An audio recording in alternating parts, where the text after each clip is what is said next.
통해서 우리 하나님 말씀 함께 듣겠습니다. 우리가 계속해서 지난주부터 시작해서 이 칭의의 은혜에 대해서 같이 함께 나누고 있죠. 우리 이제 지난주에 같이 함께 나눴듯이 이 칭의의 은혜가 우리 분에 넘치는 이 선물이라고 했습니다. 우리 분에 넘치기 때문에 우리가 이 칭의를 알고 또 믿었어도 또 때로는 그 은혜의 감격을 얻고 또 정말 큰 충만함을 누렸어도 그 칭의를 통해서 허락해 주신 우리 주님의 사랑과 그 은혜를 깨닫는 것이 우리 평생에 걸쳐서 일어나는 일이라고 지난주에 같이 말씀을 드렸어요. 왜 그러냐니까 이 은혜를 주신 것이 너무 크기 때문에 우리가 그것을 미처 깨닫기까지 오래 걸리는 거고, 또 우리가 지각이 자라고 또 성숙해질수록 더욱더 그 은혜를 알아가는 시간들이 우리 신자의 삶에는 계속해서 펼쳐진다고 했습니다. 그래서 마치 우리가 부모님의 은혜, 부모님의 사랑을 어렸을 때 잘 모르다가 점점 나이가 들어갈수록 더 깊이 깨닫듯이 우리 주님이 주신 이 칭의의 은혜도 마찬가지로 우리가 그것을 깨달은 것이 평생에 걸리는 일이라고 우리가 같이 함께 나눴습니다. 그랬을 때 이 칭의를 우리가 이해하려고 할 때 이 칭의는 의를 우리에게 복으로 주신 하나님의 은혜라고 했어요. 그래서 우리 지난주에 나눴던 에베소서 1장 말씀처럼 하나님 앞에서 거룩하고 흠이 없는 자로 우리를 세우신 은혜라고 했죠. 그래서 이것이 우리에게 복인데, 이거는 이제 우리가 먼저를 이해할 때는 이 법정적인 선언이라고 했어요. 그래서 하나님이 우리에게 그렇게 선언을 내려버리신 거예요. 우리가 하나님 앞에서 의롭다. 그래서 거룩하고 흠이 없다. 그래서 하나님이 이렇게 한번 정하신 일이기 때문에 거기에 대해서 누가 반론을 제기할 수가 없는 거예요. 하나님이 하나님의 법정에서 선언을 하셨는데 누가 딴지를 걸겠습니까? 누가 거기에 대해서 논리적 흠이 있다라고 뭐라고 할 수가 있겠냐는 거예요. 하나님이 그렇게 정하셨고 하나님이 그렇게 선언하셨으니까요. 그러니까 우리가 이미 받은 은은요, 하나님께서 이미 선언하신 의, 그래서 우리가 완전히 확고한 지위를 누리고 절대 우리 평생에 변하지 않고 영원토록 변하지 않는 확고한 복을 우리에게 주신 거죠. 뿐만 아니라 우리 주님께서 우리에게 의롭다고 칭하심으로써 우리의 신분을 변화시켜 주셨는데, 우리에게 가장 또 중요한 신분이 뭡니까? 우리를 하나님의 아들로 삼으셨다는 거예요. 원래 이게 이제 하나님의 계획이었어요. 하나님의 아들에게, 하나님이 세우시는 그 의인에게 하나님이 만드신 세상을 주시겠다라고 하시는 것이 우리 하나님의 원래 계획이었죠. 그래서 원래 그 아담을 만드신 다음에 아담에게도 그 세상을 다스리라고 이렇게 주셨잖아요. 그런데 그 아담이 범죄하면서 의인의 지위에 이르지 못했기 때문에 그 세상에서 쫓겨나게 되고 하나님의 심판 아래서 사는 삶을 살게 됐던 거죠. 그런데 이제 우리 하나님께서 은혜로 주시는 그 의를 받은 우리 의인들에게, 신자들에게 하나님은 그 아들됨의 지위, 상속자의 지위를 우리에게 주신다는 거예요. 그래서 우리는 하나님의 것, 하나님의 세상, 하나님이 만드신 이 세상을 상속으로 받을 지위를 갖게 되는 것이고, 우리가 하나님의 자녀로서, 아들로서 평생에 하나님과 교제하면서 하나님의 아버지라고 부르면서 살 수 있는 그런 복을 우리가 얻게 된 것이죠. 그런데 여기에서 이렇게 은혜로 이것을 주셨다고 하는 게 이제 어떤 의미냐니까, 이 모든 복을 우리에게 값없이 주셨다고 했어요. 좀 더 직설적으로 말하면은 공짜로 주셨다는 거예요. 이게 이제 은혜라고 말씀을 드렸어요. 은혜라는 거는 굉장히 이 초현실적인 단어예요. 우리 현실에서는 잘 일어나지 않는 거예요. 왜 그러냐니까, 은혜라는 단어의 뜻 자체가 뭐라고 했어요? 자격이 없는 자에게 주시는 선물이에요. 그러니까 일단 받으려면 자격이 없어야 돼요. 근데 이제 우리가 살아가는 삶은 그렇지 않은 경우가 훨씬 많죠. 우리는 자격이 없으면 자격이 없는 대로 페널티를 받고, 그래도 뭐 하나 이렇게 좀 좋은 거 얻으려면 내가 열심히 노력해야지 하나 받고, 우리 열심히 노력해야지 월급 받고 하잖아요. 세상에 어떤 회사가 결근했는데 보너스를 줍니까? 그런 일은 우리가 현실에서 살아갈 때 잘 안 일어나죠. 그래서 이 은혜라는 단어는 우리 성경에서 하나님을 통해서 알 수 있는 단어인 거예요.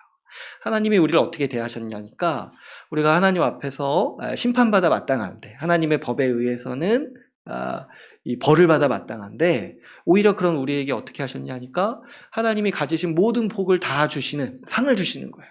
그래서 이것을 가리켜서 성경에서 은혜라고 얘기를 하고 이 은혜라는 단어가 그래서 사실은 이해하기가 어려운 단어예요. 그래서 이것을 좀 더 우리가 이해할 수 있는 단어로 풀어 설명하는 게 뭐냐니까 우리에게 공짜로 주신다는 거예요. 하나님이 주시는 모든 복을 우리에게 공짜로 주신다. 그런데 우리가 여기서 간과하지 말아야 될 것이 있었죠. 하나님께서 이 모든 복을 공짜로 주시는 거는 원래부터 그 복이 공짜기 때문에 그런 게 아니에요. 원래부터 하나님이 우리에게 주시려는 복이 뭐 이렇게 값어치가 없거나 원래 공짜로 하나님이 막 베풀어 주시는 분이라서 그렇게 하시는 게 아니라고 했죠. 하나님께서 우리에게 이 모든 복을 공짜로 주시는 이유는 그분이 우리를 대신해서 모든 대가를 다 지불하셨기 때문에 우리에게는 공짜로 주신다고 했어요. 그래서 우리가 예수 믿어서 구원받는다고 할 때 이 부분을 더 명확히 알아야 된다고 했죠. 왜 우리가 예수 믿어서 믿음만으로 구원받는가? 왜 우리가 공짜로 하나님의 모든 복을 다 누리는 사람이 되었는가 했을 때 주님이 대가를 지불하셨다는 거예요. 그랬을 때 우리가 같이 나눴다시피 우리 예수 그리스도가 우리 대신에 하나님 앞에 의롭다 여김을 받을 수 있는 모든 일들을 다 하셨다고 했어요. 그래서 이거를 성경에서 율법의 의무를 다 하셨다. 우리 대신에 율법의 요구를 이루셨다 이렇게 표현한다고 했습니다. 그래서 우리가 받아야 될 율법의 형벌, 하나님이 죄인을 향해서 내리는 심판을 우리 주 예수 그리스도께서 우리 대신에 받으신 거예요. 근데 이거 하나만 있는 게 아니라고 했죠. 우리가 하나님 앞에 어떤 의무가 있습니까? 하나님의 법을 지켜야 되는 의무가 있는데 예수님은 우리 대신에 하나님의 법에 순종하셨어요. 그래서 우리 복음서를 보게 되면은 우리 예수님께서 하나님의 모든 말씀에 순종하시는 모습을 볼 수가 있습니다. 그래서 어디까지 순종을 하셨냐니까 십자가에서 죽기까지 순종하셨어요. 죽기까지. 그렇게 함으로써 하나님의 모든 말씀에 순종함으로써 예수님이 어떤 걸 받게 되셨냐니까 하나님이 의롭다라고 선언하시는 최초의 인류가 되신 거예요. 최초의 사람이. 그래서 이 예수님이 얻으신 의를 하나님은 예수 믿는 자에게 우리에게 주시겠다라고 선언하시는 것이 이 복음의 소식인 거죠. 그래서 예수 그리스도는 우리를 위해 사시고 우리를 위해 그분의 목숨을 내어주시면서까지 우리를 위해서 그분의 전부를 내어주시는 대가를 치르셨습니다. 우리 하나님 아버지도 마찬가지죠. 하나님 아버지는 어떤 대가를 치르셨습니까? 그분의 사랑하시는 아들을 보내시고 그분의 그 아들의 피로 우리를 구원하셨어요. 그런데 여러분 한번 생각해 보시면 어떤 한 존재에게 외아들은 그 사람의 전부인 거예요. 그랬을 때 하나님께서 우리에게 아들을 내어주시고 그냥 내어주신 것도 아니고 그 아들의 피로 우리를 의롭다고 하셨는 거, 그 아들의 피로 우리에게 복 주시려고 하시는 거, 이거는 그분이 우리에게 그분의 전부를 주셨다고 밖에는 설명할 수가 없는 하나님의 이 은혜인 거죠. 그렇기 때문에 우리가 이 공짜로 받는 복, 의인이 되는 복과 이 상속자가 되는 복, 그리고 이 하나님이 주시는 모든 신령한 복을 누리는 이 복이요, 결코 이 가치가 없는 복이 아니라고 했어요. 하나님은요, 그분이 가진 모든 것을 우리에게 이미 다 주신 분으로서 우리에게 알려지기를 원하신 거죠. 그런데 이제 문제가 하나 있다고 했죠. 뭐냐니까 이게 이제 우리 분에 넘치는 하나님의 은혜인 거예요. 우리가 이걸 이해하기가 너무 어려워요. 왜 하나님이 이렇게 공짜로 다 주시는가? 아니 좀 이렇게 반만 이렇게 먼저 주시고 나머지 반은 좀 하는 거 봐서 주시지. 그래야지 좀 열심히 살 거 아닙니까? 우리도 복 얻기 위해서. 근데 어떻게 하나님은 이거를 그냥 다 주신다라고. 그리고 또 그냥 그렇게 하신 것도 아니고 그분의 전부를 대가를 치르면서까지 우리에게 이 복을 다 공짜로 주신다고 하셨냐는 거예요. 이렇기 때문에 이 칭의와 관련해서 온갖 문제가 일어나는 거예요. 이걸 우리가 이해하는 거에 있어서. 왜 그러냐니까 사람들은요, 이 공짜로 받는 것에 대해서 지난주에도 얘기했지만 불신하기도 하고 폄훼하기도 해요. 내 노력으로 얻은 것이 아니다 보니까 공짜로 얻은 것에 대해서 그냥 공짜니까 그만큼 값어치가 없다고 생각을 하는 거예요. 그리고 뭐 우리가 이제 대충 공짜로 받는 물건에 대해서도 그런 마음을 갖는데, 심지어 우리가 어떻게까지 하냐니까 하나님이 공짜로 베푸신 복에 대해서도 뭐 별거 아니네 이런 생각을 우리가 은연중에 할 수가 있다라는 거야. 그랬을 때 이렇게 우리가 느낄 수밖에 없는 것도 일리가 있다고 했습니다. 지난주에 같이 나눌 때. 왜 그렇게 하지 말아야 된다 이런 얘기도 물론 해야 되지만 그냥 우리 인간이 그런 존재인 거예요. 우리 인간이 그냥 값없이 받는 것에 대해서 가치 없다고 생각을 하고 그런 것들을 그렇게 기뻐하거나 좋아하지 않는 거죠. 그래서 우리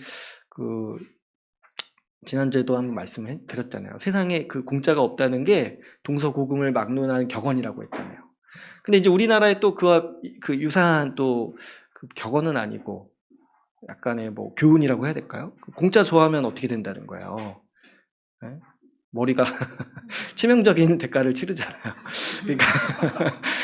그러니까 이제 굉장히 공짜에 대해서 우리 두려워하고 무서워하기도 하고 굉장히 싫어하죠. 어떻게 보면은 세상에 그런 게 없다. 그러니까 우리가 가지고 있는 세상적 가치관이라는 게 뭐냐면 은혜가 없다는 거예요. 세상에는. 세상에 은혜가 없다. 그러니까 우리가 은혜를 이해하고 받아들이는 게 사실은 굉장히 힘든 일이고 오래 걸리는 과정인 거예요. 오래 걸리는 과정. 하나님이 이 모든 복을 공짜로 주신다는 거를 세상에 누가 생각이나 했겠습니까? 그래서 이 하나님께서 이렇게 무모한 일을 하신 거예요. 어떤 무모한 일을 하셨냐니까 이렇게 하셨을 때 하나님도 아셨을 거 아닙니까? 우리가 그것을 귀하게 여기지도 않고 감사해야 하지도 않고 또 그것을 소중히 여기지도 않고 오히려 막 살고 이렇게 할 거라는 거를 하나님이 누구보다 잘 아셨을 거 아니냐는 거예요. 그럴 위험을 하나님이 충분히 감수하셨다는 거예요.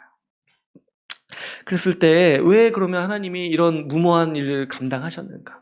이렇게 칭의의 방법으로 우리에게 복을 주신다라고 하셨을 때 분명히 이런 부작용들이 있을 것을 하나님이 누구보다도 잘 아시는데 왜 하나님은 이렇게 무모하게 그분의 모든 복을 다 우리에게 공짜로 주시기로 선언하셨는가 했을 때 우리 에베소서 1장 말씀에서는 뭐라고 얘기했습니까? 하나님께서 이 은혜의 복의 영광을 하나님의 영광을 찬송하게 하려고 이렇게 우리에게 은혜를 베푸셨다라고 성경 말씀은 기록하고 있습니다. 그러니까 이 칭의의 하나님을 통해서 하나님이 얼마나 좋으시고 선하시고 영광이신 분인지를 우리가 봐서 알기를 원하시는 거예요.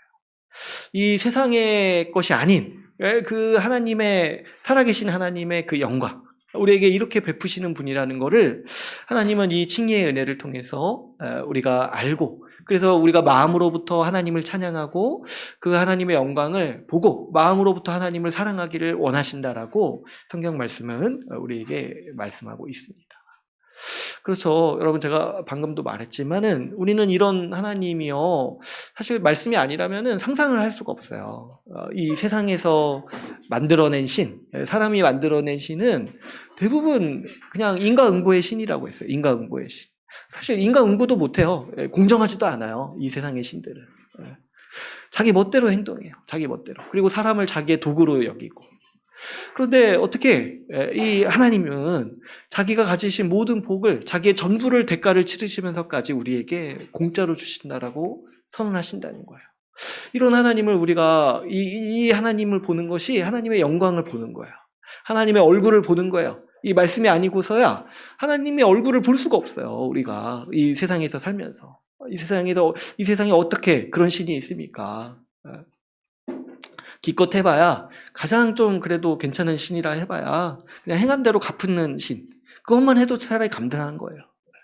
근데 우리 하나님께서는 우리의 행위를 보지 않으시고 우리에게 그분의 은혜로 그분이 가지신 모든 복을 공짜로 선언하시는 하나님이십니다.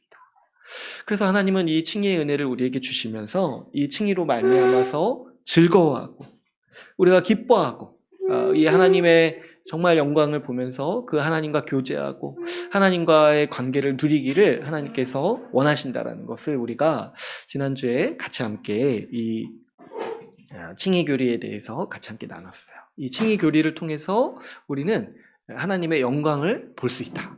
이것을 위해서 하나님께서 우리에게 이 은혜를 베푸셨다는 말씀을 우리가 지난주에 같이 함께 살펴봤습니다. 또 오늘 계속해서 이 칭의가 우리 삶에서 어떤 영향을 미치는지 한번 또 말씀을 나눠보고자 할 텐데요. 여러분 이 칭의는요 우리의 구원을 설명하는 교리이죠. 그래서 우리가 어떻게 자주 얘기를 합니까? 우리가 예수 믿어서 구원받습니다 이렇게 얘기를 하잖아요.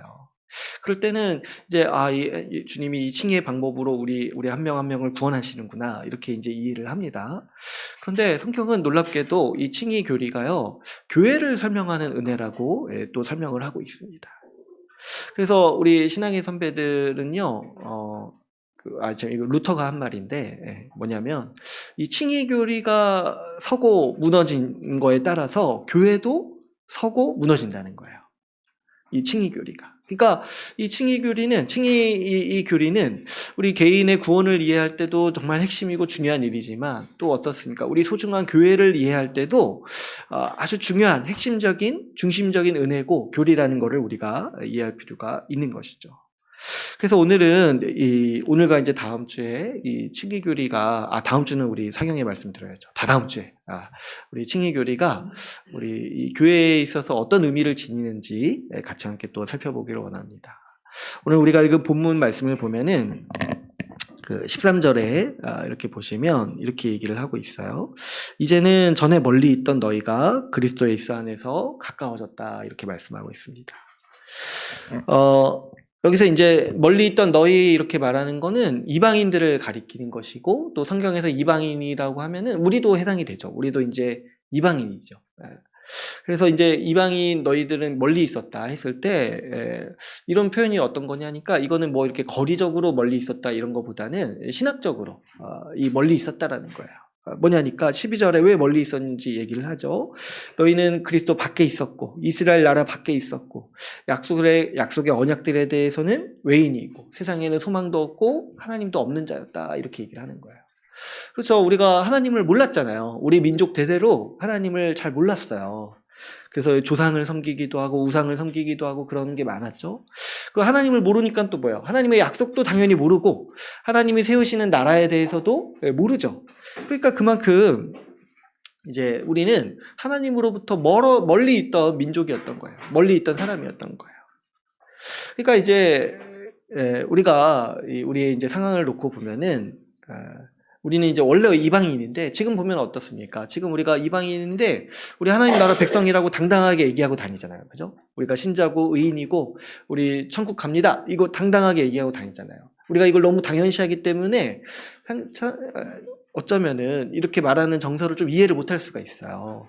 우리는 너무 당연한 듯이 하나님 나라 백성으로 받아들여지는 걸 압니다. 그런데 원래부터 이 성경을 이렇게 구약에서부터 보면은 원래부터 그게 맞아요. 이 이방인을 하나님의 백성 삼으시는 것이 원래 하나님의 뜻이 맞습니다. 그래가지고 우리 그 아브라함을 부르실 때도 보면은 아브라함을 어떻게 부르셨어요? 많은 민족의 아버지가 되게 하겠다 이렇게 부르셨잖아요. 그리고 우리가 이 구속사 살펴볼 때 그 성전 봉헌 기도에서도 보면은 솔로몬이 어떻게 기도해요?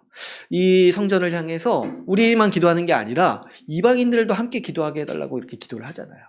그러니까 원래 하나님은 모든 민족을 그분의 백성 삼으시려고 계획하신 것이 맞으시고 그것이 원래 그분의 뜻이었어요. 그런데 이 구약에서 보면은 한동안 그 하나님 나라와 그 하나님 나라의 약속, 그 언약은요, 이 아브라함 혈통을 통해서 계시가 됩니다. 그리고 이 하나님 나라도 이 전 세계에 이렇게 알려지는 것이 아니라 저기 이렇게 중동에 그 이스라엘이라는 그 작은 지역이잖아요. 그 지역에 국한돼서 하나님 나라가 현실화되고 펼쳐지는 것을 우리가 이 구속사 말씀 통해서도 계속 살펴봤죠. 그러니까 실제적으로 자연스럽게 유대인들은 어떻게 생각을 하게 됐냐면 우리가 하나님 나라고 우리 나라가 하나님 나라고 우리가 하나님 백성이고 또 오랫동안 그런 시기가 이어지다 보니까 이게 더 발전돼서 어디까지 가는 거예요. 우리만 하나님 백성이구나. 우리만 하나님 나라구나. 이런 생각을 이제 하게 된 거예요. 그런데 그래서 이제 그 신약 시대에 와가지고 예수님이 이방인에게 나아가시고 그 사도 바울이 이방인에게 전도해서 우리 같은 이방인들이 이 하나님 나라 백성으로 받아들여지는 사실이 이 구속사적 관점으로 봤을 때는 굉장히 충격적인 사건이었던 거예요. 특별히 유대인들의 눈에 보기에는 이방인들도 우리와 같은 하나님 나라 백성이구나 이걸 알게 되는 것이 굉장히 충격적이었던 것이고 이것이 이제 어떤 것으로 말미암아 일어난 거냐니까 우리 주 예수 그리스도 때문에 이 이방인들이 교회에 들어오고 하나님 나라 백성이 되는 일이 아주 이렇게 충격적이고 결정적으로 나타나게 된 일인 거죠. 그래서 이제 우리가 어느 정도로 인식을 하냐니까 이걸 너무 당연하다고 생각하는 거예요, 우리는 우리가 이방인이지만 우리가 하나님 나라 백성이라는 거에 대해서 굉장히 당연하다고 생각하는 인식이 있어요. 그러나 원래대로 우리 구속사적 관점에서 보면은 이방인인 우리가 하나님 나라 백성으로 이렇게 들어온 일이 아주 그 결정적인 사건이다. 이것이 하나님 나라의 진전과 발전에 있어서 굉장히 결정적인 사건이라는 것을 우리가 이제 볼 수가 있습니다. 그런데 여러분, 어떻게 하나님은 우리 같은 이방인을 이 하나님 나라 백성으로 맞이하셔서 유대인과 같은 지위, 유대인과 별반 다를 바 없이 동일한 지위를 누리게 하셨는가 했을 때 이 은혜가, 이 칭의의 이 은혜가 있다는 걸 우리가 분명히 알 수 있어요. 오늘 본문 말씀의 13절을 보면은 가까워졌다고 했을 때 어떻게 가까워졌다라고 얘기를 합니까? 그 예수 그리스도의 피로 가까워졌다고 얘기를 해요. 그리고 오늘 14절, 15절을 보면은 이 유대인과 이방인을 그리스도를 통해서 하나로 만드셨다. 이 둘로 한 세 사람을 지으셨다. 이런 표현을 쓰죠. 이게 이제 뭐냐니까 바로 교회를 얘기하는 거예요, 교회를. 그러니까 교회는 어떤 곳이냐니까 이방인과 유대인을 가까워지게 하셔서 한 몸으로 만드신 하나님의 백성이라는 거예요. 그러면 어떻게 이 하나님께서 이 유대인과 이방인을 모으셔서 한 몸 된 교회로 만드셨는가 했을 때 오늘 본문 말씀의 14절과 15절이 그 부분을 이제 설명하고 있는 말씀입니다. 먼저 이렇게 14절을 보면은 이렇게 얘기를 하시죠. 그 원수된 것, 그 중간에 막힌 담을 자기 육체로 허셨다 이렇게 말씀을 하고 있습니다. 자기 육체로 허셨다. 그 자기 육체로 허신 거니까 이거는 뭘 뜻하는 거겠습니까? 이 예수님이 그 자신의 몸으로 세우신 그 십자가 복음을 얘기를 하는 거죠. 예수 십자가가 어떤 일을 하는 거냐니까 우리 가운데 막힌 담을 허무셨다는 거예요. 유대인과 이방인 가운데 막힌 담을. 근데 이제 그 막힌 담이 뭐냐니까 원수된 것이라는 거예요. 원수된 것. 원수된 것, 곧 중간에 막힌 담이라는 거예요. 그러니까 이제 이 담이라는 거는 뭐 실제로 있는 벽을 얘기하는 게 아니라 이방인과 그 유대인 사이에 실제적으로 있는 그 원수된 감정, 적대감을 얘기를 하는 거예요. 적대감. 이 적대감을 예수님께서 이 십자가에서 허무셨다는 거예요. 근데 이제 이것도 사실 우리가 이해할 때 좀 설명이 필요한 부분이죠. 여러분, 이제 우리가 이방인인데 그 이방인과 유대인 사이에 적대감이 있다는 거예요. 적대감이. 근데 이제 여러분 한번 뭐 생각해 보시면 여러분 뭐 하시면서 그동안 뭐 특별히 유대인 미워하신 적 있으세요? 뭐 우리 집안은 대대로 뭐 유대인과 원수 짓는 집안이다. 뭐 그런 집안이 있으세요? 사실 별로 없잖아요. 또 뭐 반대로 해가지고 뭐 여러분이나 뭐 여러분 집안이 유대인들한테 원망 살 일 한 적 있으신가요? 뭐 없잖아요. 사실 뭐 본 적도 없습니다. 사실 그죠? 뭐 주변에 어디 있습니까? 유대인 혈통 누가 있나요? 잘 없잖아요. 근데 요즘에 뭐 유전자 검사하면은 뭐 몇 퍼센트 그런 거 나온다고 하던데, 그죠? 우리 유전자 검사하면은 그 뭐 100% 한민족이 없대요. 그래가지고 뭐 이렇게 유전자 검사하면은 뭐 몇 퍼센트는 흑인이고 뭐 몇 퍼센트는 뭐 아프리카 계열이고 이런 거 나온다고 하더라고요.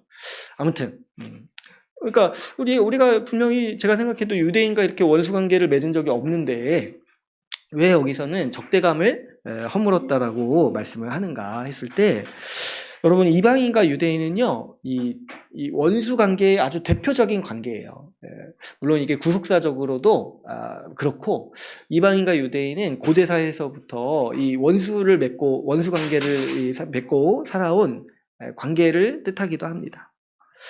이 고대 사회를 보면은 뭐 지금도 그런 이제 경향이 있죠. 지금도 여러분 유럽 사회에서 가장 큰 갈등 중에 하나는 유대인과 이방인이에요. 지금도 여전히.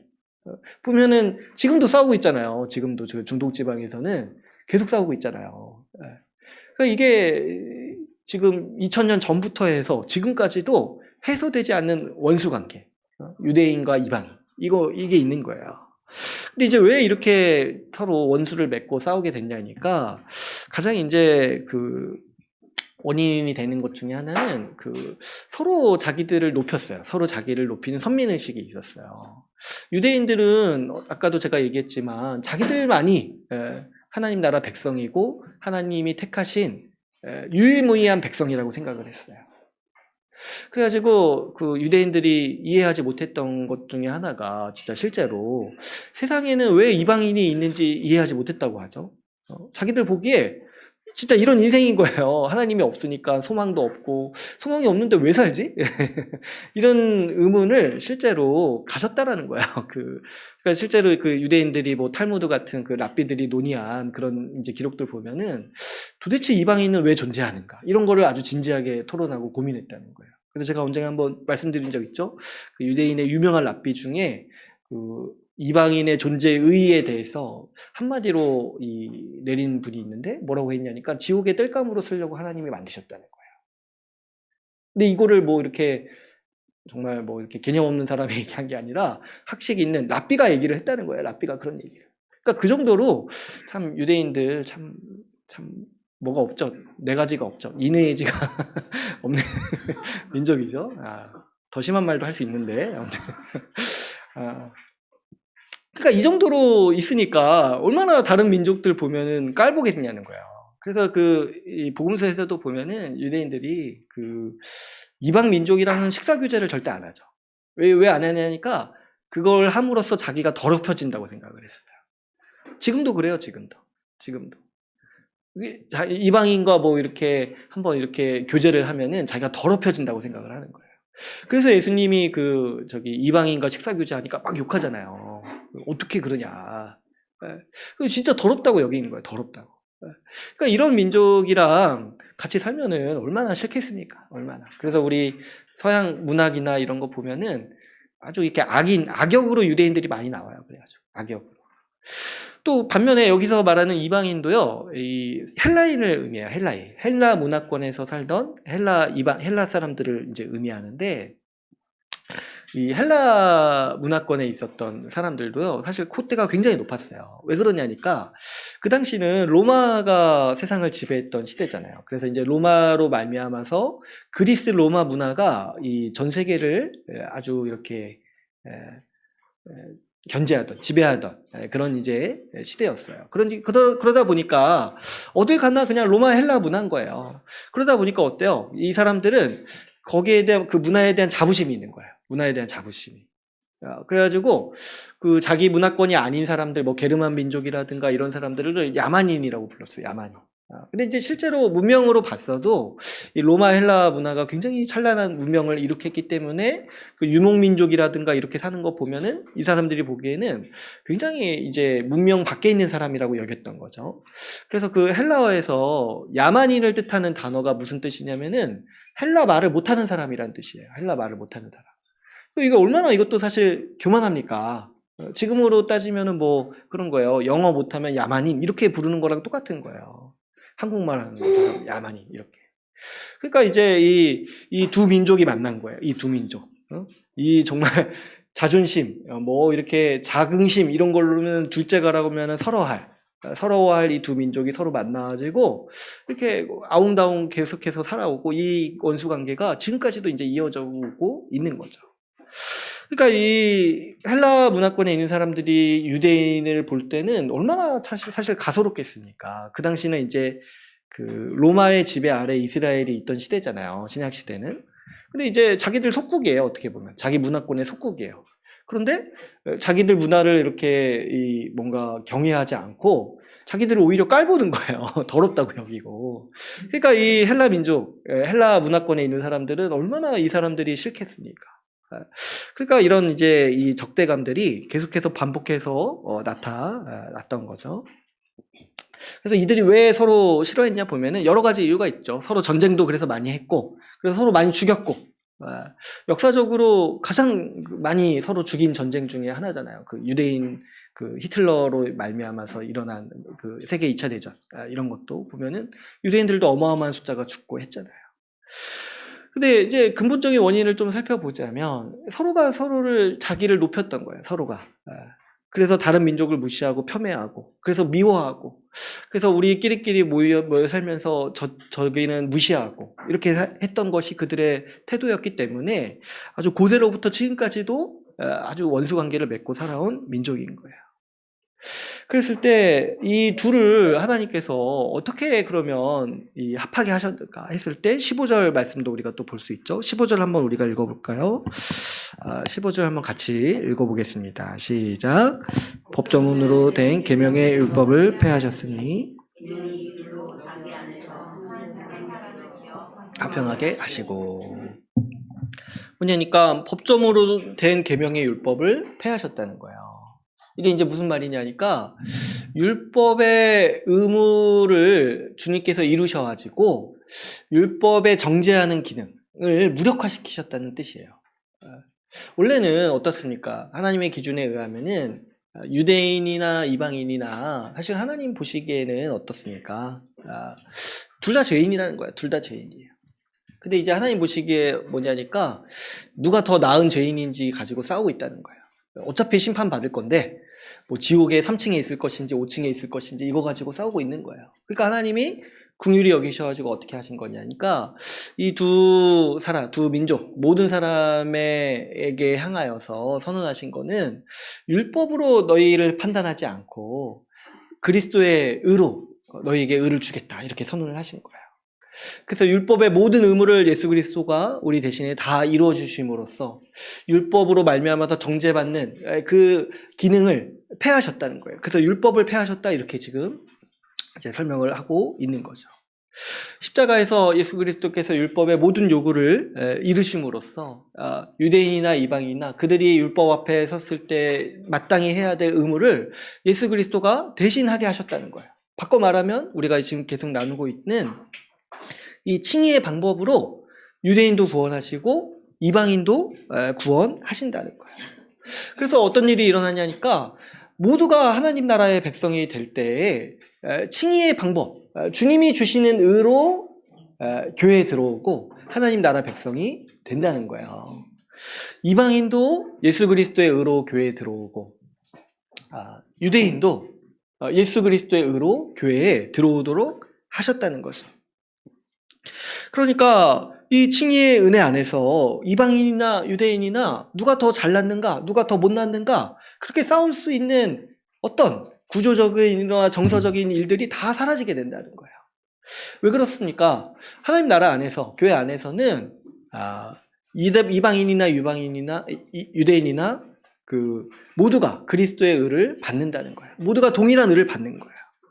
그래서 모두가 동일한 사람이고 모두가 동일한 명예와 가치를 지니고 모두가 동일한 권리를 지닌다라고 말씀을 하고 있는 것이죠.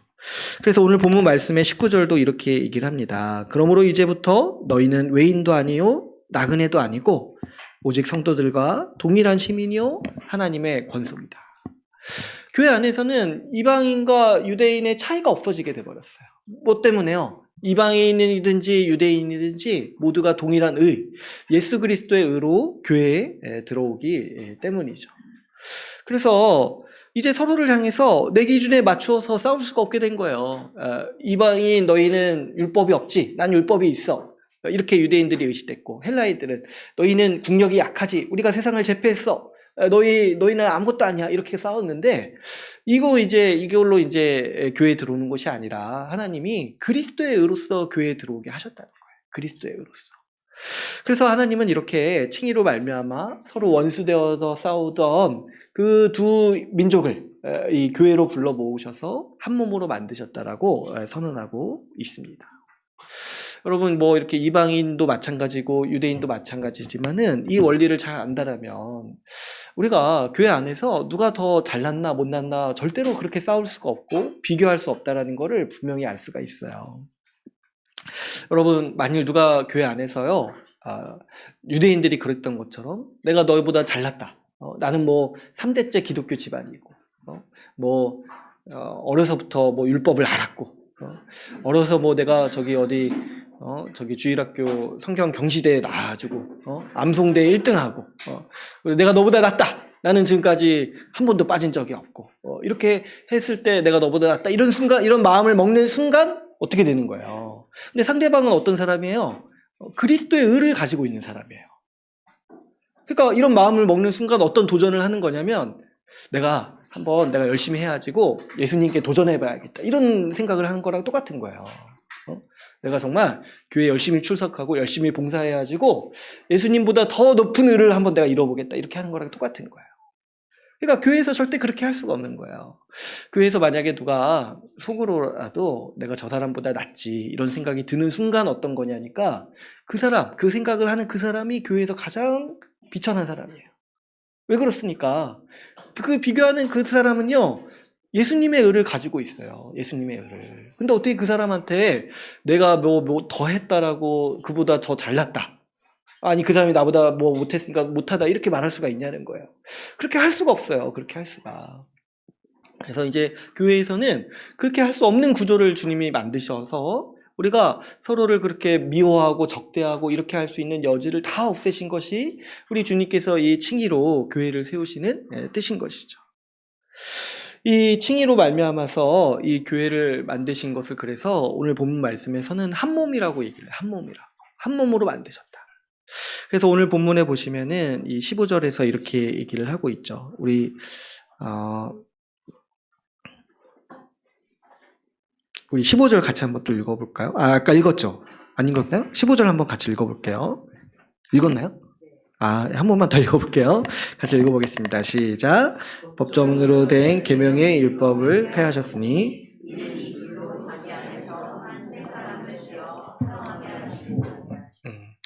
그러니까 이게 이제 무슨 설명이냐니까 칭의가 어떤 교회를 만들어내냐니까 한몸된 교회를 만들어낸다는 거예요. 칭의가. 그래서 이 한몸된 교회를 묘사하는 단어가 있죠. 그 보시면은 15절에 그 한 세 사람을 지어 이렇게 화평하게 하셨다. 한 세 사람을 지어. 이 표현이 아주 어마어마한 표현이라고 했어요. 이 한 세 사람을 지었다 했을 때 여기서 짓는다는 단어가 하나님이 창조하셨다는 단어예요. 하나님이 창조하셨다 단어. 그래서 그 들어보신 적 있죠? 뭐 포이에마 이런 거 들어보신 적 있잖아요. 그런 단어예요. 그러니까 하나님이 만드셨다. 하나님이 창조하셨다. 이때 쓸 때 단어인데 하나님이 새로운 사람을 만드셨다는 거예요. 새로운 사람. 새로운 인류를 만드셨다는 표현인 거예요. 새로운 인류. 그러니까 과거의 인류는 어떤 사람들이냐니까 그냥 이렇게 원수 맺고 살아오는 사람들이라는 거예요. 자기를 높이고 자기가 조금이라도 다르면은 무시하고 그래서 적대하고 원수 맺는 관계를 살아왔던 사람들인데 하나님이 이와는 완전히 다른 새로운 사람, 새로운 인류를 만드셨는데 그게 뭐냐니까 바로 교회인 거예요. 그래서 그 교회가 어떻게 살아가는지 보니까 한 사람으로 살아간다는 거예요. 이 칭의의 은혜로 말미암아서 한 사람으로 살아간다. 그래가지고 이 교회를 가리켜서 뭐라고 부르니까 한 세 사람을 하나님이 새롭게 만드셨다 이렇게 오늘 본문 말씀에서 선언하고 있습니다. 그래서 이 한 세 사람이요 아주 이 교회를 칭하는 굉장히 영광스러운 표현이죠. 새로운 인류라는 거예요 교회가. 근데 어떤 면에서 새로운 인류냐니까 한 몸으로 살아간다는 거예요. 한 몸으로. 그런 의미에서 우리가 이제 교회를 생각할 때, 우리 교회가 이 한 세 사람이다. 우리가 이해할 수가 있어야겠죠. 우리 그 BLF 목사님 중에는 에베소서 공부하시다가 여기에 이제 너무 감동받으신 거예요. 그래가지고 교회 이름을 이렇게 지을 때 이거를 이제 사용하기를 이제 원하셨다고, 기뻐하셨다고 하더라고요. 네, 좋아하셨다고. 그래서 이제 이름을 이렇게 짓는데 하필 같이 이렇게 공부하시는 분 둘이 그 마음을 먹으신 거예요. 그래가지고 막 서로 누가 먼저 하기로 했다 이렇게 맡았다 이렇게 서로 싸우다가 제가 알기로는 한 교회는 한 세 사람이라고 짓고 한 교회는 세 사람이라고 이렇게 지은 것 같아요. 근데 이제 너무 헷갈려요. 그래서 어디가 세 사람이고 어디가 한 세 사람인지 몰라가지고 헷갈려요. 그러니까 아무튼 이제 그만큼 굉장히 교회의 정체성이고 이게 한 세 사람 교회, 한 세 사람. 근데 이 표현이 얼마나 대단하냐니까 그냥 이렇게 막 좀 원래 친했던 사람들을 모아서 한 몸으로 만드신 게 아니라 뭡니까? 원수를 한 몸으로 만드셨다는 거야. 원수를. 그러니까 이거는 정말 세상에서 일어날 수 없는 일이죠. 언제 우리가 이런 걸 봅니까? 근데 하나님께서 이거를 칭의의 은혜를 주심으로써 이 칭의의 은혜로 이루신 교회를 이렇게 세우셨다라고 선언하는 거예요. 이 칭의의 능력으로 형성된 교회는 그래서 반드시 이 고유한 특성을 지닙니다. 그래서 우리 말씀 한 구절 좀 더 찾아보기를 원하는데요. 우리 갈라디아서 말씀 한번 볼게요. 갈라디아서 3장 26절에서 28절 말씀 한번 보겠습니다.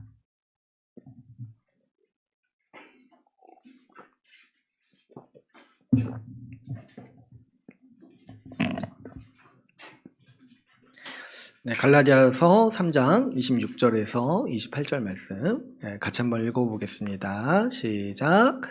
너희가 다 믿음으로 말미암아 그리스도 예수 안에서 하나님의 아들이 되었으니 그리스도와 합하기 위하여 세례를 받은 자는 그리스도로 옷 입었느니라. 너희는 유대인이나 헬라인이나 종이나 자유인이나 남자나 여자나 다 그리스도 예수 안에서 하나이니라. 아멘. 네, 이 칭의의 은혜로 형성된 교회는 반드시 그 고유한 특성을 지니는데 그게 뭐냐니까 이 갈라디아서 3장 28절 말씀. 똑같이 나오죠. 유대인이나 헬라인이나 이렇게 나오잖아요. 근데 그 뒤에 나오는 사람들도 있죠. 남자나 여자나 종이나 자유인. 이게 왜 나오겠습니까? 이 사람들이. 아까 제가 뭐라고 했어요? 헬라인이나 유대인 이게요. 대표적인 원수라고 했잖아요. 근데 그 뒤에 나오는 이 부류도 마찬가지인 거예요. 대표적인 인류의 원수 관계. 종이나 자유인, 그리고 남자와 여자. 근데 사실 이 뒤에도 몇 가지 더 있겠죠. 대표적인 원수 관계. 뭐가 있나요? 갑자기 로미오와 줄리엣밖에 생각이 안 나는데. 근데 그 둘은 원수 관계가 아니죠. 그 집안이 그렇죠. 아무튼 이제, 우리도 그렇잖아요. 우리도 남과 부, 있잖아요. 그죠? 그런 것처럼 인류에는 대표적인 원수 관계들이 있어요. 근데 그 중에 성경시대 당시에서도 아주 대표적이었던 세 관계를 지금 얘기를 하는 거예요. 지금 여기서는. 그래서 교회 안에서 와서 보니까 하나님께서 교회에 남자도 부르셨고 여자도 부르셨고 종도 부르셨고 자유인도 부르셨어요. 거기에 더해서 헬라인도 부르셨고 유대인도 부르셨다는 거예요. 세상에 예수 믿고 나서 보니까 교회 안에 누가 있어요? 내 원수가 있다는 거예요. 근데 왜 그렇게 하셨냐니까 주님은 이 원수들을 한 몸으로 만드시는 것이 주님의 뜻이다. 어떤 방법으로요? 칭의의 방법으로. 모두 다 동일한 의를 주심으로써 모두 다 동일한 권리를 누리게 하시고 모두 다 동일한 가치를, 동일한 고귀한 가치를 누리도록 하셨던 겁니다. 여러분, 이 관계를 한번 생각해 보면은 사실 세상은 지금까지도 이 문제를 해결하지 못했어요. 지금까지도 그 유대인과 이방인은 항상 싸우고 있고 전쟁도 나오고 있고 지금까지도 어떻습니까? 이 종이나 자유인, 가진 자와 가지지 못한 자의 번복은 정말 말로 표현할 수 없을 정도로 반복되고 있죠. 형태만 조금씩 바뀌었을 뿐이지. 또 어떻습니까? 그 남자와 여자. 이것도 언제는 좀 잠잠해지나 싶더니만 요즘에 와서는 더 이 간극이 벌어져가지고 더 심하게 싸우는 것 같아요. 더 심하게. 그런데 성경은 어떻게 얘기를 하냐니까 2000년 전에 예수 십자가 복음으로 이 문제를 해결했다라고 얘기를 하고 있는 거예요. 어떻게 해요? 예수 그리스도의 의를 받은 교회, 공동체를 통해서 이 원수된 관계를 청산했다라고 우리 주님은 선언하고 있습니다. 이 하나로 만드셨다, 한 몸으로 만드셨다라는 것을 우리가 이제 우리 실제 삶에서 조금 더 풀어서 얘기를 하자면 한 몸으로 만드셨다는 게 어떤 의미냐 했을 때 우리가 공동체로 살아간다는 의미도 있는데 좀 더 직접적으로 얘기를 하자면은 다른 본문에서는 차별이 없다고 얘기해요. 우리 골로새서 3장 11절에서는 똑같이 이렇게 얘기한 다음에 차별이 없다 이렇게 얘기를 해요. 그러니까 유대인이나 이방인이나 남자나 여자나 종이나 자유인이나 교회 안에서는 차별이 없는 동등한 시민이다. 동등한 하나님 나라 백성이다. 동등한 지체다라고 이렇게 말씀을 하는 것이죠. 그랬을 때 여러분 이게 지금 성경에 쓰여진 말씀인데 사실 얼마나 이것도 정말 초현실적입니까? 이 성경이 쓰여질 당시는 여러분 지금도 이런 차별이 심하잖아요. 남자라든지 여자라든지 있는 자라든지 없는 자, 자산이 있는 자든지 없는 자든지 또 민족에 따라서 또 더 세분화해주고 피부색에 따라서 차별이 심하잖아요. 지금도. 근데 이제 그 고대 사회는 아예 신분제 사회였어요. 아예 신분제 사회. 그래가지고 그때는 그냥 이런 거 차별이라고 말할 수도 없는 세상이었습니다. 그죠? 남자 여자 차별 그 당시에 그런 게 어디 있습니까? 그 당시는 딱 정해져 있어요. 여자가 할 일, 남자가 할 일. 정해져 있어가지고 이거 가지고 불만을 제기하는 사람도 없는 시대였어요. 불만을 제기하는 사람도 없는 시대. 이렇게 종이나 자유인 이런 거 신분이 엄격하게 나눠져 있어가지고 이거 종들이 인권운동하고 그랬겠습니까? 그 시대에. 그냥 당연히 마땅히 그렇게 살던 그 시대에 누구도 사실 의문도 제기하지 않았던 왜 우리는 종으로 살아야 됩니까? 이런 인권의식도 없었던 그 시대에 지금 성경이 어떻게 얘기를 하는 거예요? 교회 안에서 너희가 하나다. 이렇게 얘기를 하는 거예요. 교회 안에서 너희가 하나다. 그래서 교회가 얼마나 정말 이 하나님 나라냐니까 그 당시에 이제 교회 왔더니 종이나 자유인이 같이 있는 거예요. 근데 이제 너희 동일한 시민이다. 이렇게 가르치니까 종들이 아주 이렇게 기분이 좋아가지고 주인한테 함부로 대했다는 거 아니에요. 주인한테. 동등한 사람이니까. 뭐, 너 나랑 똑같은 사람이니까 함부로 대했다는 거예요. 그래가지고 성경에 그런 말씀도 있어요. 종들한테, 주인한테 함부로 대하지 말아라. 근데 원래 할 필요가 없는 말이에요, 그 말이. 그죠? 원래 종은 주인한테 잘해야 되잖아요. 근데 이제 성경에 함부로 대하지 말라는 말이 있는 게 왜 그러냐니까 그만큼 평등하게 살았다는 거예요. 교회가. 세상은 그렇게 차별하고 세상은 그런 엄연한 신분제 사회였는데도 그런데도 이 칭의의 은혜를 누리는 교회이기 때문에 우리가 한 몸이다. 우리가 동등한 시민이다. 이것을 서로 이렇게 인정하고 이렇게 살았다는 거죠. 여러분, 이 칭의의 능력이 얼마나 큰지 우리가 사는 시대를 보면은 또 잘 알 수가 있죠. 아까도 제가 말씀을 드렸지만은 이거는 성경 시대 때도 원수 관계고 차별을 당연시 여기는 관계였는데 지금 우리가 사는 세상도 보면은 이 차별이 그대로 남아 있는 것을 보게 돼요. 우리가 사는 세상도 보면은 얼마나 불공평하고 이런 차별이 많습니까? 또 우리 시대에 이런 것들이 또 민감한 주제가 되잖아요. 뭐 공정해야 된다. 차별이 없어야 된다. 근데 저는 그게 참 이상하다고 생각해요. 원래 세상은 다 불공정했어요. 원래부터. 2000년 전부터가 아니라 원래 세상은 처음부터 끝까지 불공정해요. 근데 뭐 이제 와서 갑자기 공정을 찾습니까? 물론 이제 그렇게 노력하면 좋죠. 노력하면 좋은데 그게 막 절대적인 가치인 것처럼 그렇게 할 필요 없고 좀 제가 생각할 때 지혜롭게 사는 거는 불공정이 있다는 거를 인정하고 사는 게 맞다고 생각해요. 인정하고 조금이라도 좀 나아지기 위해서 사는 게 맞죠. 어쨌든 지금도 사람들은 공정한 세상을 원하고 또 지금도 이렇게 보면은 가장 요즘 현대인들이 원통해 하는 게 뭐냐면 불공평한 대우를 받았을 때 회사에서 이렇게 딱 불공평한 대우 이런 거 받으면은 옛날에는 그래도 좀 참고 버텼는데 요즘에는 진짜 못 버틴다고 하더라고요. 진짜. 그래가지고 뭐 조금만 이렇게 약간 피해가 가는 것처럼 보여도 바로 그만두고 일반 직장만 그런 줄 알았는데 뭐 교회도 요즘에 그래서 부교육자 구하기가 힘들대요. 보니까 객관적으로 보니까 좀 불공정하거든요. 교회가. 그렇죠.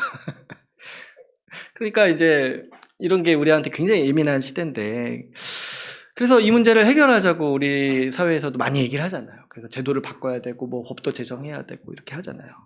근데 이제 우리가 이런 좀 질문을 해봐야 돼요. 제도를 바꾸면 차별이 없어지는가 생각을 해봐야 돼요. 제도를 바꾸면. 사실 뭐 어느 정도 효과는 있을 수 있지만 이 차별의 문제가 제도 때문에 생기는 게 아니죠. 제가 이제 뭐 이렇게 유럽 축구 같은 거 보면은 유럽 축구는 아주 인종차별에 대해서 굉장히 노이로제가 있어가지고 어떻게든 그것 좀 쫓아내려고 해요. 막 그래서 어마어마한 제도를 만들어내요. 한번 인종차별 행위를 하면은 평생 경기장 출입 금지 이런 것도 있어요. 보니까. 근데 그래도 해요. 그래도 관중들이 와서 단체로 해요. 동양인들 보면은 야유하고 뭐 이렇게 입에 못 담을 말들 하고 심지어 자기 팀 선수도 그렇게 하더라고요. 보니까 얼마나 이게 제도가 무력한지 모르겠어요. 그렇게 하고 그냥 경기장 안 가고 마는 거야. 그렇게 하고. 제가 한번 언제 말씀드린 적이 있는데 자주 말씀드렸던 것 같은데 차별을 반대하는 사람도 때로는 또 차별한다고 했어요. 그래가지고 뭐 백인은 흑인을 차별해야 하는데 흑인은 또 어때요? 동양인들 차별하고. 그러니까 동양인으로서 참 마음이 아픕니다. 근데 이제 그래서 뭐 동양인이라고 피해자냐? 그렇지 않죠. 여러분 우리 동양인도 잘 보면은 같은 동양인이라도 동남아 사람들 무시해요. 그죠? 근데 그럼 동남아 사람들은 서로 사랑하고 이렇게 사냐? 그렇지 않죠? 거기서도 소수민족을 무시해요. 그러니까 이게 계속해서 끊임없이 미워하고, 끊임없이 차별하고, 끊임없이 나와 다른 민족들, 다른 사람이라고 해야지고 미워하는 것들이 우리 가운데 있고 이것이 우리의 깊은 죄성이라는 생각을 해야 돼요. 이것은 제도가 바뀌어서 해결될 문제가 아니에요. 인간의 죄의 문제가 해결돼야지 해결될 문제죠. 우리 자신을 돌아보면은 우리에게 얼마나 나 자신에게도 나와 다른 사람을 차별하고 거리를 두고 살아가려는 모습이 강한지 몰라요. 우리가 얼마나 그런 게 많은지 몰라요. 저도 깜짝깜짝 놀랄 때가 있어요. 나한테 이런 이 정말 천박한 사고방식이 있었구나. 내가 살아온 삶이 익숙하다고 그것과 다른 사람을 차별하고 멀리하고 이런 마음이 나한테 있었구나. 이런 것들을 순간순간 깨달을 때가 있어요. 그게 얼마나 깊숙이 있는지 몰라요. 우리나라도 그런 것들이 얼마나 뿌리 깊게 있으니까 뭐 지역이나 뭐 사는 곳이나 뭐 학연이나 이런 것들로 얼마나 사람을 구분하고 네 편 내 편 가르고 차별하고 미워하고 거리를 두고 이렇게 하고 있습니까? 가진 것으로 그렇게 하고 얼마나 많았습니까? 제가 어디 인터넷인가요? 이 강남에 사는 사람들의 생각이 어떤지 이런 거 누가 이렇게 얘기한 적이 있는데 강남에 사시는 분들은 자기 지역에 사는 것만 이렇게 깨끗하다고 생각을 한대요. 유대인들처럼. 다른 지역을 더럽다고 생각한대요. 그래가지고 결혼도 강남에 있는 사람들끼리 하려고 한다는 거예요. 저기 누가 강북에 있는 사람이랑 결혼한다고 하면은 진짜 무슨 귀족이 천민이랑 결혼하듯이 바라본다는 거예요. 그리고 강남에 살다가 어디 다른 데 이사 가면은 실패한 인생이라고 생각을 한다는 거예요. 그래서 오직 강남 이렇게 생각을 한다는 거예요. 정말 그런 세상이 있더라고요, 보니까. 정말 그런 거 볼 때, 참 가슴이 아프죠. 뭐, 남의 나라 얘기처럼 들려지만은. 근데 세상이 이런 세상이라는 거예요, 이 세상이. 근데 이제 우리가 소망이 되고, 우리에게 참 위안이 되는 게 뭐냐면, 주님은 이런 세상에서 원수를 한 몸으로 이루시는 교회를 세우셨다는 거예요. 유대인과 이방인, 종이나 자유인, 남자나 여자나 모두가 서로 사랑하고 모두가 서로를 동등하게 여기고 차별하지 않는 이 교회 공동체를 세우셨다는 거예요. 어떻게요? 그 모든 자에게, 예수 믿는 모든 자에게 동일한 의, 예수 그리스도의 의를 주심으로써 주님은 한 몸 된 교회를 세우셨습니다. 그래서 여러분, 우리는 이런 교회를 지켜야 돼요. 이런 교회를 지켜야 돼요. 그리고 이런 한 몸 된 교회를 지키기 위해서 핵심이 뭐냐니까 칭의예요. 칭의를 믿어야 돼요. 나와 저 사람이 모두 동일한 예수 그리스도의 의를 받았다라는 걸 믿을 때 우리는 한 몸 된 교회를 지킬 수가 있는 거예요. 이 칭의가 교회에서 외면당하기 시작하면요, 교회는 산산조각이 나는 거예요. 서로 자기가 뭘 잘했고 뭘 못하고 뭘 더 우월하고 이런 거 가지고 내세우면서 서로를 비교하고 그래서 서로를 무시하고 이런 것들이 우후죽순 생겨나는 거예요. 칭의가 무너지면 교회도 세상처럼 돼버리는 거예요. 그래서 아까 처음에 말했다시피 이 칭의 교리가 서고 무너짐에 따라서 교회도 서고 무너짐이 결정된다라고 이해를 하고 있는 것이죠. 그런 의미에서 우리 교회도 우리 이제 한국 교회도 마찬가지고 우리 교회 전체가 사실 이 문제를 정말 극복하기 위해서 힘써야 되고 이 교회가 분열하지 않도록 이 교회가 정말 이 원수 관계를 그대로 이렇게 가지고 살아가지 않도록 정말 힘써야 돼요. 그러기 위해서 이제 극복해야 되는 여러 문화라든가 이 여러 가지 이제 상황이 있는데 그 중에 하나가 이제 좀 교회 안에서 너무 이렇게 분열이라고 뭐랄까 이 구분하는 거를 너무 당연시 여기는 문화가 있어요. 한국 교회에. 이거는 이제 교회 성장 이론에 나오는 건데 뭐냐면 교회가 부흥하기 위해서 어떻게 해야 되냐니까 비슷한 사람끼리 모여야 된다는 거예요. 비슷한 사람끼리. 그래가지고 비슷한 사람끼리 모이면 재밌고 이런 역동이 더 많이 일어나니까 이 힘으로 교회가 더 성장할 수 있다라고 여기는 이론이 있었어요. 그 미국에서 나온 건데 한국 교회는 이거를 아주 이 진리처럼 흡수를 해서 모든 교회가 다 이렇게 합니다. 그래서 모든 교회가. 그래서 이제 모든 교회가 가면은 이제 뭐 규모의 차이는 있지만 부서를 다 나누죠. 네. 그래서 이제 뭐 초등부, 유치부, 청년부, 뭐 장년부 이렇게 다 나눠가지고 나누는 것까지는 괜찮죠. 교육을 하기 위해서는 그게 필요하니까. 근데 이제 나눠서 따로 예배를 드리는 거예요. 아예. 그래서 다른 목사님에게 예배 드리게 하고 이렇게 따로 예배를 드려가지고 아주 이렇게 다르게 생활하도록 하는 거죠. 그랬을 때 저도 이제 기억을 더듬어 보면은 제가 이제 어렸을 때 생활했던 교회와 제가 지금 누리는 교회가 아주 너무 차원이 다른데 여러 면에서 어떤 면에서 또 다르냐니까 저는 이제 어렸을 때부터 생활한 교회여서 이제 초등학교 때부터 이제 성인이 될 때까지 다녔는데 제가 그래도 20년 넘게 다닌 거잖아요. 20년 넘게 다녔는데 한 번도 교회에서 애들을 본 적이 없어요. 한 번도. 그래서 제가 뒤돌아보니까 신기한 거예요. 어떻게 안 보이지? 사실 애들도 그 교회에 많은데 한 번도 본 적이 없어요. 노인도 본 적이 없어요. 노인도. 그러니까 어떻게 보면 가상세계 속에서 교회를 다닌 거예요. 가상세계 속에서. 이런 게 보니까 그때는 당연하다고 생각했는데 지금 우리 너무 애들도 많고 이런 교회를 보면서 그게 정말 이상한 삶이었구나 생각이 드는 거예요. 비현실적인 삶이었구나.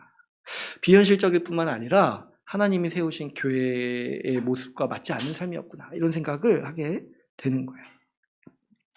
근데 이제 이걸 너무 당연시하다 보니까 이 비슷한 연령대 부서끼리 모이고 비슷한 사람끼리 모여서 같이 신앙생활하는 거를 너무 당연시하다 보니까 그런 환경 안에서 교회를 다니는 사람들도 다 그런 의식이 있어요.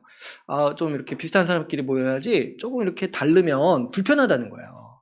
조금 다르면 불편하다는 거예요. 좀 다른 사람이 있으면 불편해요. 제가 예전에 이제 청년부 생활할 때도 이렇게 좀 나이가 많으신 분은 나이가 너무 어린 사람이랑 있으면 불편하대요. 그래가지고 자꾸 교육자한테 요구하는 게 우리끼리 또 따로 만들어달라 이런 거라는 거예요. 그래가지고 뭐 따로 만들었다 하죠. 또 들어보면. 근데 이제 여러분 이렇게 해보면은 이게 한도 끝도 없는 거예요. 이 나누는 것으로 어떤 교회의 문제를 이렇게 해결하다 보니까 항상 해법은 나누는 것밖에 없어요.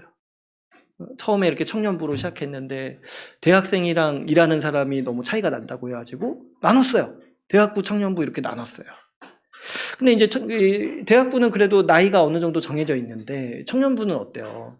어디까지가 청년인가요? 어디까지가? 법적으로는 뭐 34세까지라고 하긴 하던데, 그죠? 모르겠네. 그 지역마다 또 다르다고 하기도 하고. 그러니까 이제 어디까지 청년부로 해야 될지 모르니까 청년부 안에서도 나이 차이가 많이 나기 시작하는 거예요. 뭐 크게는 10년까지 차이가 나는 거예요. 근데 이제 계속 나뉘다 보니까 불편하다는 거예요. 그래서 또 나뉘어요. 나이 많은 청년부랑 나이 어린 청년부 또 나뉘어요. 근데 이제 또 청년부를 나가는 건 아니죠. 이제 졸업하는 길이 이제 그래서 하나밖에 없는 거잖아요. 결혼하는 거밖에 없는 거잖아요. 그래가지고 이제 결혼 안 한 청년들 이렇게 모아서 또 이렇게 부서를 만들어요. 그러면 제가 궁금한 게 그거예요. 그 부서는 도대체 언제까지 가는 거예요, 그러면? 몇 살 때까지 거기 있을 수 있어요? 네? 결혼 끝까지 안 하면. 그러면 70세.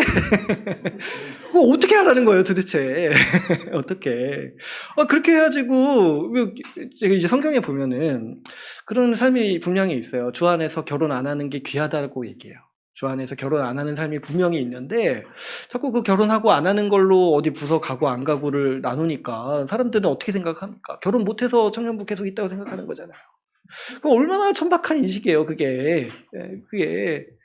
그러니까 이제 참 이게 첫 단추를 잘못 깨가지고 계속해서 나눌 수밖에 없죠. 나중에 그 청년부도 또 나이 많은 청년부랑 나이 적은 것도 아니죠. 그때는 또 중간 청년부 해가지고 나눠야 돼요.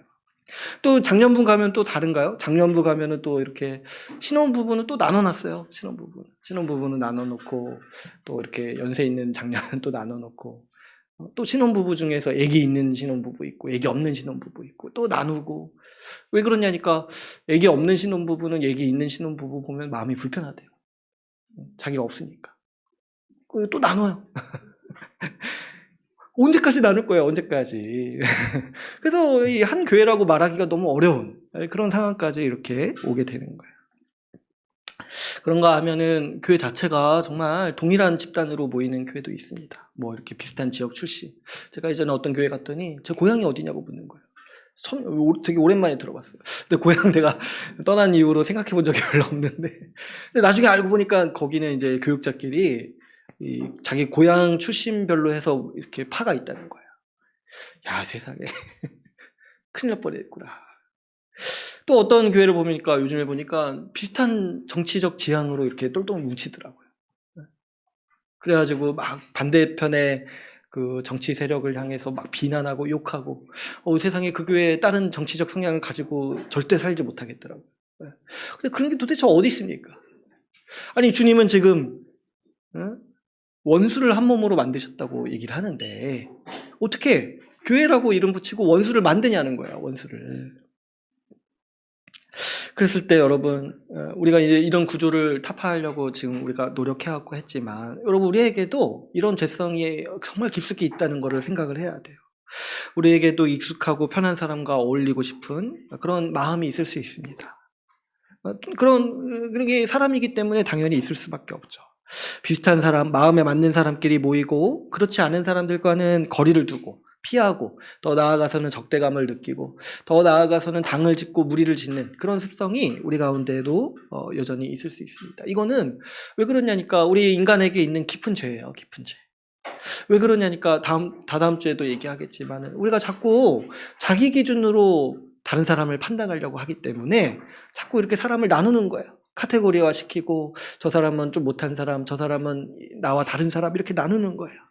자기 기준으로 다른 사람을 평가하고 재단하니까 자꾸 자기가 비슷한 사람끼리만 이렇게 모이게 되는 것이죠. 이게 우리의 아주 깊은 죄에서 나오고 이것이 결국에 우리가 칭의를 믿지 못하는 불신앙이라는 생각을 해야 돼요. 또 더 나아가서 여러분 이런 삶의 태도가요 극도로 어리석은 삶이에요. 극도로 어리석은 삶. 아까 제가 그 강남에 사시는 분 그 말씀을 드렸는데 얼마나 어리석습니까? 대한민국이 얼마나 넓고 사람이 얼마나 많은데 강남에 있는 사람만 이렇게 찾아서 이렇게 산다는 게 얼마나 어리석습니까? 여러분 비슷한 사람끼리 모이면요 뭐 편하고 재밌을 수 있어요. 그런데 제가 느끼는 건 뭐냐면 약점이 극대화돼요.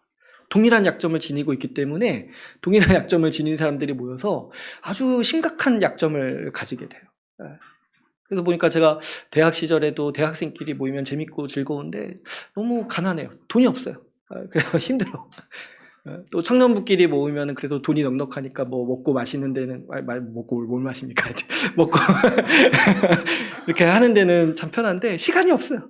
만날 시간이 없어요. 다 바쁘니까. 다 일하고 바쁘고 피곤하니까. 그래서 맨날 만나면 성경 공부 못하고 놀고 이러고 하는 거예요.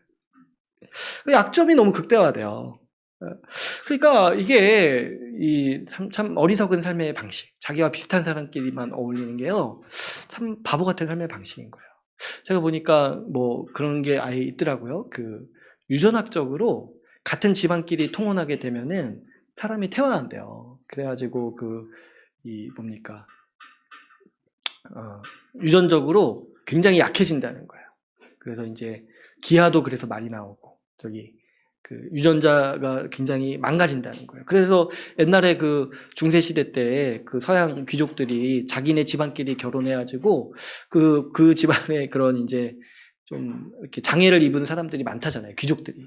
그러니까 자기 피가 소중하다고 여기서 자기끼리 이렇게 해가지고 결혼해가지고 오히려 나중에 보니까 더 안 좋은 거예요. 일반인 사람보다 삶의 질이 안 좋은 거예요.